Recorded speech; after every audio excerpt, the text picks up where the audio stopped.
जाएगा ग्लोबली कैसा है, उसके बाद हमारे आज के 20 स्टॉक्स जो हम लोग को अपनी स्क्रीन पे ऐड करने उस पर चर्चा। लाइए पिच दिखाइए। अरे एकदम सखत माली मारी है पिच। तो क्या मूड है? कल से सख्त हो गई थी दोपहर की बात से। हाँ। और फिर जो अमेरिका ने उसने भी मदद की पिच को सुखाने में। ब्लोअर लगा दिए उन्होंने। ब्लोअर लगा दिए।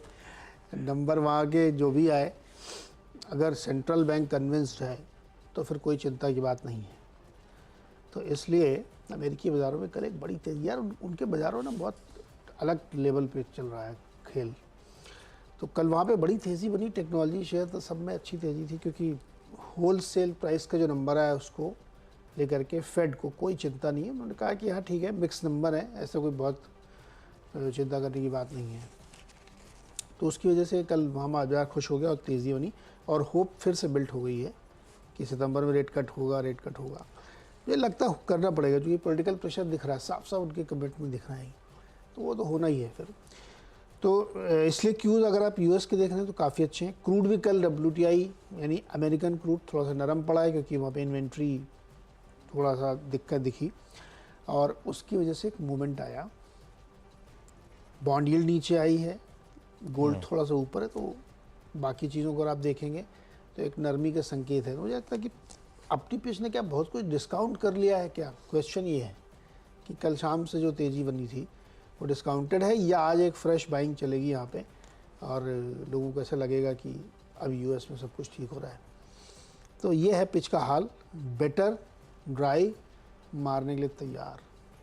अब आप क्या करेंगे? हाँ, प्लेयर उतारेंगे सबसे पहले। अच्छा, सिर्फ स्टॉक्स खबरों के चलते हरे लाल है भाई। ट्रेड वेड मत सोचिएगा कि सीधा सीधा ले लें। आपका फाइनेंशियल एडवाइजर बेहतर इक्विप्ड है ये बताने के लिए। सीमेंस पहला काउंटर है। अच्छा, एबीबी के बहुत स्ट्रांग परफॉर्मेंस के बाद शायद कुछ हद तक एक्सपेक्टेड भी था, पर कोई कंप्लेंट नहीं। अक्रॉस बोर्ड बीट है। आय 18% बढ़ी, इबिटा 42% का जंप, मार्जिन 250 बेसिस पॉइंट्स बढ़े, जबकि एक्सपेक्टेशन थी 20 बेसिस पॉइंट्स गिरने की। मुनाफा 70% बढ़ा, प्लस इन्होंने अपने एनर्जी कारोबार को एक सेपरेट लिस्टेड कंपनी में डीमर्ज करने की मंजूरी दे दी है। हम आपको एक सीमेंस के स्टॉक पे एक सीमेंस एनर्जी का मिलेगा। बढ़िया वैल्यू अनलॉकिंग प्रपोजिशन भी बैठ गया है, अपन ने ग्रीन कर दिया। श्री सीमेंट, यार नंबर्स अच्छे हैं, और इनफैक्ट जो बाकी सीमेंट पीयर्स आए उनको देखते हुए तो और भी अच्छे लगेंगे। श्री सीमेंट्स की आय बढ़ी 6.5%, इबिटा 48% बढ़ा, मार्जिन 730 बेसिस पॉइंट्स बढ़े, जबकि एक्सपेक्टेड था 400 बेसिस पॉइंट्स बढ़ेंगे। मुनाफा 21% बढ़ा। क्यों बढ़ा? रिजल्ट्स अच्छे क्यों हैं? रियलाइजेशंस, अच्छा वॉल्यूम्स एक तो उम्मीद से बेहतर है, दूसरा रियलाइजेशन जो गिरने की बात थी उससे कम गिरे हैं, तो तस्वीर अच्छी लग रही है। कोलगेट पामोलिव यानी कि कोलगेट कहते हैं अपन, बढ़िया ऑपरेशनली स्ट्रॉन्ग परफॉर्मेंस है। आय 10% बढ़ी, 10.5% बढ़ी, जैसा एक्सपेक्टेड था डिलीवर करके दिया उसके ऊपर, लेकिन ऑपरेशनली बेहतर है। 17-18% इबिटा में जंप है, मार्जिन 220 बेसिस पॉइंट बढ़ने की बात थी, लेकिन एक्सपेक्टेशन से शायद 100 बेसिस पॉइंट मार्जिन ज्यादा एक्सपेंशन दे रहे हैं। तो अच्छे नंबर्स एक्सपेक्टेड थे, उन अच्छों से थोड़े से और अच्छे डिलीवर करके दे दिया है कोलगेट ने। मुनाफा 20% बढ़ गया है, अच्छे नंबर्स। तो 3 हो गए, अपने 3 हो गए इतनी जल्दी? नतीजा अच्छे, कुछ ज़्यादा दिक्कत है नहीं। ओके, मैं बताता हूँ जल्दी। पहला स्टॉक है ऑरियन टेक्नोलॉजीज। इसके रिजल्ट तो ओके हैं, मतलब एक्सपेक्टेड लाइन में है, कोई बहुत ग्रेट नहीं है, लेकिन फिर भी नंबर ठीक ठाक देखें। मुनाफा 26 से बढ़ के करीब 40 करोड़ के आसपास पहुँच गया है। आमदनी भी 191 से बढ़ के 250 करोड़ आई है। मार्जिन थोड़े से स्लाइटली 0.1% बढ़ के हैं, लेकिन बढ़ के हैं, तो इसलिए का नंबर जो मार्केट एक्सपेक्ट करता बिल्कुल वैसे ही आए। बोनस दिया है, 1:1 का बोनस भी दिया है कंपनी ने। दूसरा स्टॉक KDDL, ये इथॉस वाले ग्रुप की कंपनी है। नंबर बहुत अच्छे हैं इनके, 299 के सामने 350 करोड़ का रेवेन्यू है और 47 करोड़ के आसपास प्री टैक्स नंबर है। साथ ही मुनाफा 21 से बढ़ के 35 करोड़ के निकल गया है। ये तो सब महंगी घड़ियों वाले सामान बनाते हैं और सप्लाई करते हैं, तो स्टॉक में ध्यान रखिएगा, नंबर अच्छे हैं इनके। तीसरा स्टॉक है अनमोल इंडिया, ये कोल इंपोर्टर है और इनके नंबर भी काफ़ी बढ़िया निकल के आए। रेवेन्यू में 6.5% की ग्रोथ है, FY24 में 1500 करोड़। एबिटा में करीब 15% की ग्रोथ निकल के आई है, 41-42 करोड़ का आया है, और मुनाफा 12% बढ़ के करीब 21 करोड़ हो गया है। स्टैंड अलोन Q4 आप देखेंगे तो वहाँ पे रेवेन्यू में शार्प राइज है, लेकिन प्रॉफिट थोड़ा कम हुआ क्योंकि वन ऑफ है। तो जो कि कोल में अच्छी खासी आजकल मूवमेंट बनी हुई है कोल इंडिया की तरह, तो इसको भी इस लिहाज से देख सकते हैं, इसको भी ग्रीन में रख के चल सकते हैं। 3 महीने हो गए। ओके, अच्छा अगला जो है भारती हेक्साकॉम है। भारती एयरटेल के नंबर्स भी आए और भारती हेक्साकॉम के भी आए। एयरटेल थोड़े से मिले जुले से हैं, नंबर्स तो फीके से हैं। अब उसमें आप वो इंडिया बिजनेस देखेंगे तो ठीक ठीक लगेगा, तो मिला जुला रुझान था, उस पर नहीं जा रहा। भारती हेक्साकॉम उसके सामने कहीं बेहतर नजर आ रहा है। ये राजस्थान और नॉर्थ ईस्ट सर्किल वाला आय तिमाही दर तिमाही 4.25% बढ़ी, इबिटा 6% बढ़ा, मार्जिन 100 बेसिस पॉइंट्स का इंप्रूवमेंट है।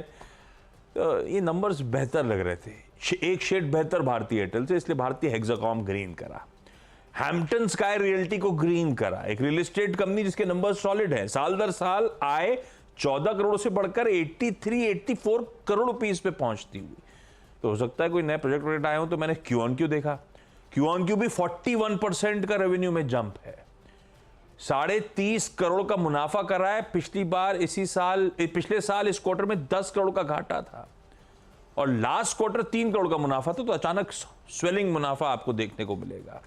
खैर, इस कंपनी नाम वाम बदला था, शायद बिजनेस करने का तरीका बदला है इसने। ये कंपनी अब लुधियाना में 12 एकड़ की जमीन पे एक हाई स्ट्रीट कमर्शियल प्रोजेक्ट खड़ा करना चाहती है 120 करोड़ के इन्वेस्टमेंट के साथ, और उस बीच नंबर्स अच्छे खासे इंप्रूव होते हुए तो उसे ग्रीन करा। रैडिको खैतान को ग्रीन करा ना सिर्फ नतीजों पे, अभी एक्सटेंडेड वीकेंड की बात नहीं कर रहा हूं मैं, नतीजे अच्छे हैं। इस बार ठंड ज्यादा पड़ी थी क्या? हो सकता है ये रीजन, भयंकर ठंड थी।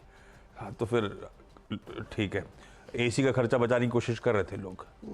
आय 30% बढ़ी, इबिटा 55% साल दर साल बढ़ा, मार्जिन में 180 बेसिस पॉइंट्स का इंप्रूवमेंट, मुनाफा 26-27% का जंप। बहुत अच्छे नंबर्स हैं। अब एक तो कंजम्पशन बढ़ रहा होगा, प्लस इनका प्रीमियमाइजेशन बढ़ रहा है। एक अपडेट आया था, एक 5 लाख की बोतल भी है इनके पास। 5 लाख? पता नहीं पिए कैसे, आदमी देखते ही रहेगा। पीऊंगा तो खत्म हो जाएगा 5 लाख। उसको बाद में बेचन महंगी बिकेगी क्या? पता नहीं, रख के देख लो। इन्वेस्टमेंट आइडिया है क्या? कहीं उड़ ना जाए, डर ये। 5 लाख यार। खैर, ये 6 स्टॉक आज के। गर्मी बहुत पड़ रही है वैसे। चौथा स्टॉक है मेरा रेपको होम। ये एक बहुत ही मैसिवली डेकेडल लेगार्ड स्टॉक है, लेकिन इस बार नंबर थोड़े इन्होंने ठीक दिए हैं। 383 करोड़ का रेवेन्यू इन्होंने दिखाया है और मुनाफा 113 करोड़ का। इम्प्रूवमेंट काफ़ी अच्छा देखने को मिल रहा है इसमें, तो ये आप ग्रीन में रख के चल सकते हैं।